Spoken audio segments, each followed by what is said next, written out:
अब देखो यहां सावधानी की बात समझना है, ये अज्ञानी जन गलत ढंग से इसे समझते हैं।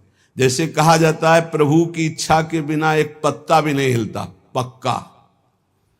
लेकिन जिसकी ये स्थिति होती है, प्रभु की इच्छा में अपनी इच्छा मिला देता है, उससे कभी पाप होते ही नहीं, क्योंकि पाप होते हैं इच्छा से। जिसकी अपनी इच्छा है और अपना भोग है, उसको नरक और स्वर्ग भोगना पड़ेगा। वो केवल बातों से कहता है, उसकी स्थिति है कर्तृत्व और भोक्तृत्व भाव से।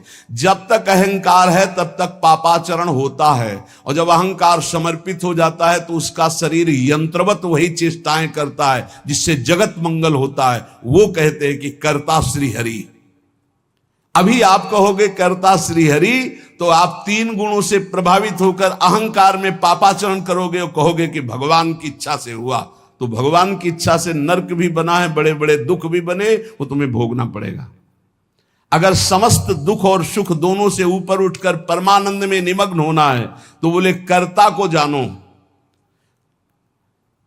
एक कल संत भगवान प्रश्न कर रहे थे कि एकांत में तो ठीक है, लेकिन जब व्यवहार में उतरते हैं तो राग द्वेष हो जाता है। क्यों? क्योंकि तुम व्यवहार में क्रिया देखते हो, कर्ता नहीं देखते, कारण नहीं देखते। अगर कारण को देखो तो कारण श्री हरिवंश भनम, क्रिया को देखोगे तो अनुकूल हुई तो राग हो जाएगा, प्रतिकूल हुई तो दोष हो जाएगा। अगर कारण को देखोगे तो सब में पावर श्री भगवान कारण, राग द्वेष होगा ही नहीं। भगवत ऋषि जी कहते हैं औरों की तो बात जाने दो, लगे हो अविद्या भूत कहें द्विज रक्षा करी हो। समीप में बैठे हैं अर्जुन जी के भगवान श्री कृष्ण।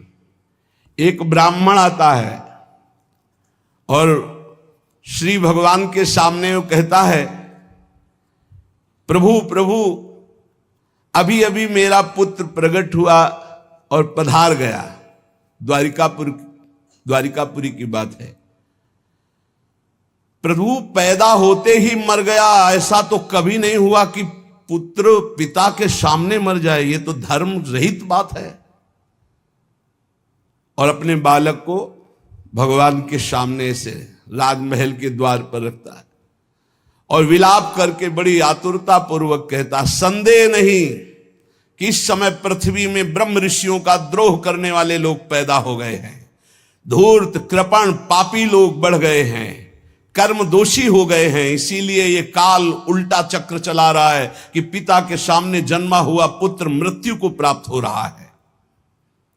ये राज हिंसापरायण दुश्शील अजितेंद्री प्रजा को दरिद्री कर रहे हैं, कर ले ले करके दुख पर दुख प्रजा भोग रही है। इसीलिए ये हमको सामने महान संकट देखना पड़ा।